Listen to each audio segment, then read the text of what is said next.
On the menu in my kitchen today is a cheap and easy one-pot meal. For just a couple bucks of serving, at the end of today's cooking, we will have a delicious spinach artichoke heart and caramelized leek pie. So this sounds a little bit fancy, but it's based on something that is anything but. Do you know that creamy, cheesy spinach and artichoke dip that's served hot that, at least in my neck of the woods, you'll find at pretty much every potluck and is always a crowd favorite?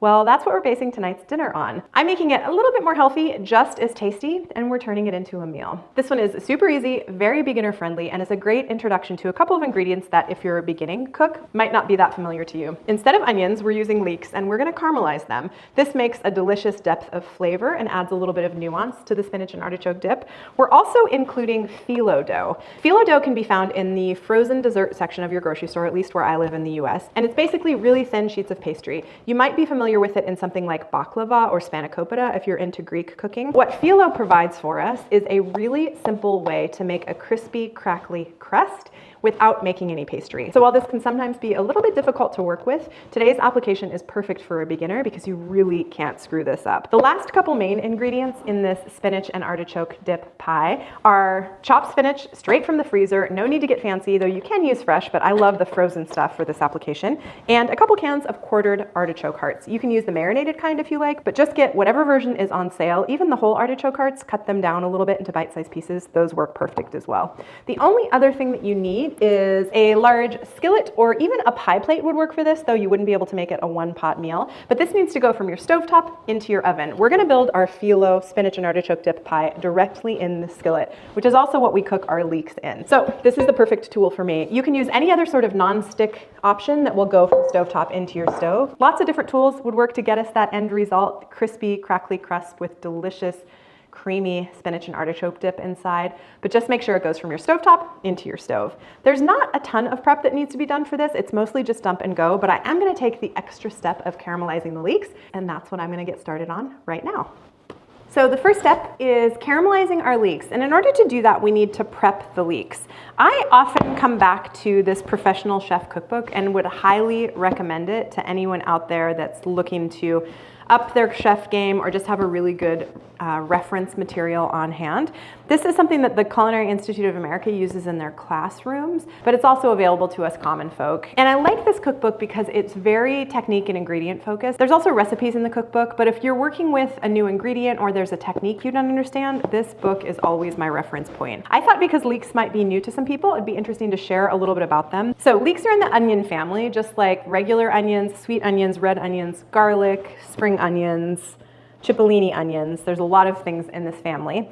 And this book describes leeks as long, thick cylinder with flat leaves, white stem, and gradually becoming dark green at top, tender, subtle onion flavor. They're a little bit less biting than a typical onion might be, just a little bit more subtle and a little bit more nuanced. And then it says common culinary uses: aromatic in stocks, soups, sauces, braises and stews, component of white mirepoix, sauteed, grilled, steamed, braised, fried as garnish. So there's tons of different ways to use leeks. The book also goes on to describe how to prepare the leeks, and I actually break this rule, but they describe that you want to cut off the green parts, which we will do, and wash as much dirt away from the end part as we can, and then separate the leaves, washing in between each leaf. Absolutely one way to do that. I like to do it a little bit differently so that I'm not fiddling with each individual leaf of the leek, but again, this cookbook is great because it shows you exactly how to prepare the leeks. So what we're gonna do is take that first advice. I've got just a colander here beside me, and then discard bowl. The way that I like to deal with leeks is to cut off the tops and the bottoms, and both of these things can be used in my vegetable scrap bag, so I'll just actually save these, toss them in my vegetable scrap bag that I always keep in my freezer, and that's what I use for broth and stock when I make that. So no part of this leek will go to waste, even though we are trimming off quite a bit of it. And then I cut all the way until the green starts to meet the white, so about right there. Again, not going to waste, going into my stock pot. I also pull off any of the outside leaves that look a little suspect. That one doesn't look great. This leek in itself doesn't look great. It's a little bit bruised on the inside, which is fine. That all looks good. And then this one, I'm gonna pull off just this outside leaf. And then you can see that the leaves come off in sheets. They're just leaves that are kind of concentric circles. And so what I like to do is, with my colander handy, I'll cut each of these in half, lengthwise, layers there. And then I flip them on a stable base and I just process through them into narrow little rings.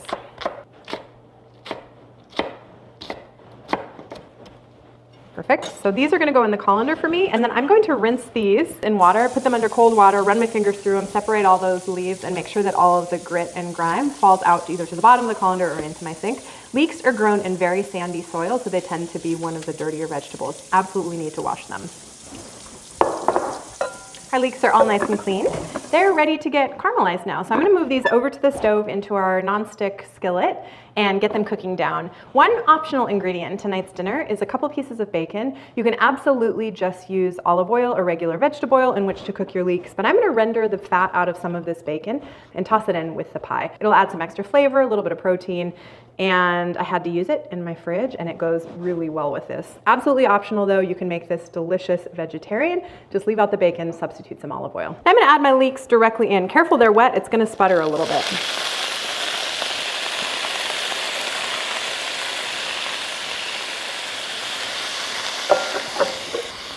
Now just like caramelizing regular onions, these are just gonna cook. They're gonna start to soften up. The sugars are gonna release, they're gonna start to take on a little bit of a caramelly color. So you can take these as far as you want to or as far as you have patience for. You can even just heat them up if you like, cook them a little bit for a couple minutes. But I'm gonna cook them for probably 7 to 10 minutes and just get them starting to caramelize down. Onto our frozen spinach. I put this in the microwave just for a couple minutes. It's still almost kind of cold.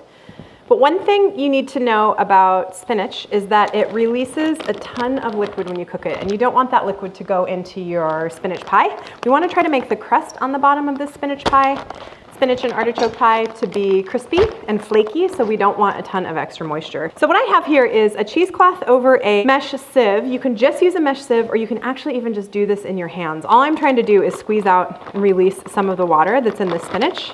Cheesecloths are really handy little tools. They're really inexpensive. You can buy a pack on Amazon for a few dollars, and they are very, very valuable. I use them for all sorts of things. Making cheese, of course, but any sort of straining like this that you want to do. If you don't have a cheesecloth though, again, you can just use your hands. Looks pretty good to me. So you can see a ton. That's probably like maybe 2 cups of water that came from that 24 ounces of spinach. I'm gonna use this bowl, so I'm just gonna dump this water. And then from 2 24-ounce packs of spinach, that's how much is left.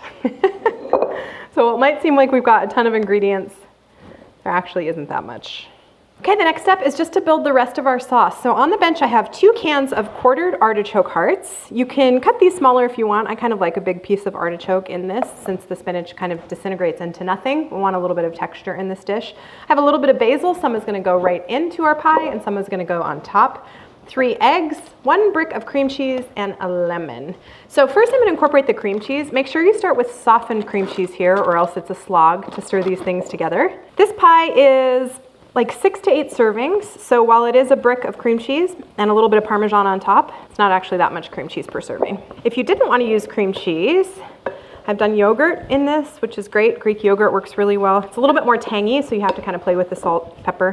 Mayo is traditional in that spinach and artichoke dip. Sour cream would work well here, or whatever non-dairy version you want. You could even make this even creamier and more decadent if you wanted a little bit less healthy of a version. And you could use half and half of cream. Good for me, nice and incorporated. 2 cans of artichoke hearts. Our bacon. The juice of 1 lemon. A little bit of that basil. Again, I'm going to save some for the top at the end. So we're going for like a tablespoon of basil here. Next step is to mix in our caramelized leeks that are looking and smelling delicious. Last but not least, 3 eggs. You can bump up the eggs in this if you like. If you want to add a little bit more protein, it makes it a little bit more quiche-y textured, but the eggs are nice both for protein and to keep all of the filling ingredients together. Finally, salt and pepper. If you use bacon here, go easy on the salt. Bacon can be kind of salty, so we don't want to go crazy with it.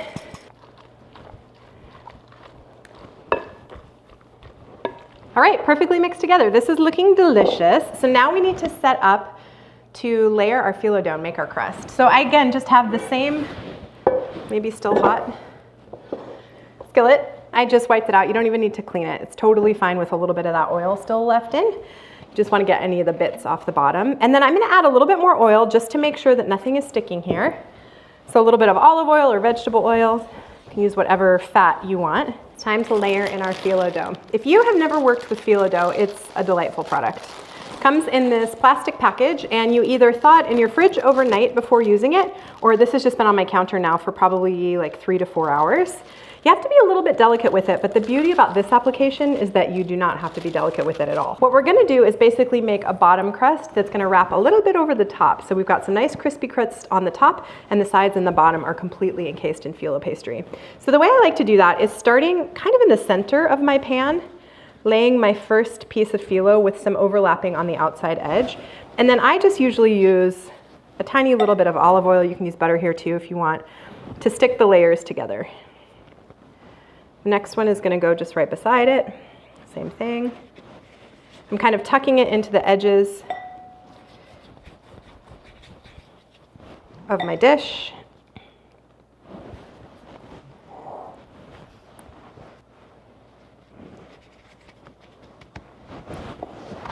The goal is to be sure we're covering the bottom, and then to have a little bit for the sides to kind of wrap over and crinkle up. But you want to have a solid layer on the bottom for sure. So I like to use a whole package of phyllo here. You don't need to though. This works pretty well with even just like a half a package. Again, you're just trying to get that bottom covered so it makes a nice bottom crust and a little bit to run up over the sides like I'll show you. Maybe right there. Perfect. A little bit of oil left, which we're gonna need for the top. So now in goes our filling.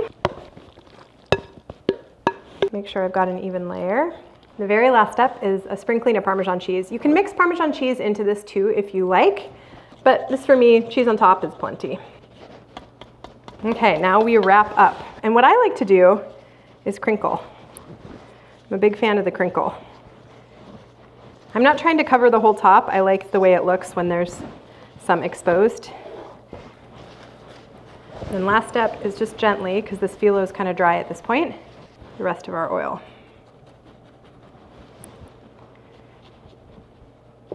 And there you have it. We've turned spinach artichoke dip into something a little bit classier, a little bit prettier, and we're gonna eat it for dinner.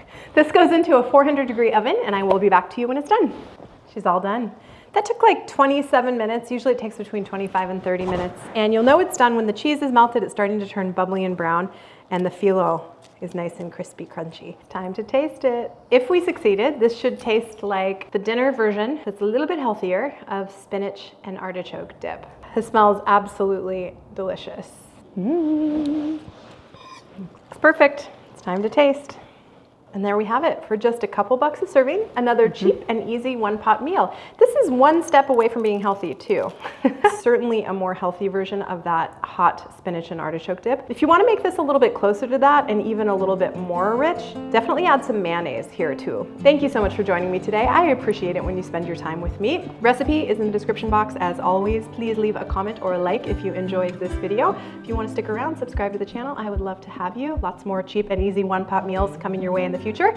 And I look forward to seeing you here next time. Cheers!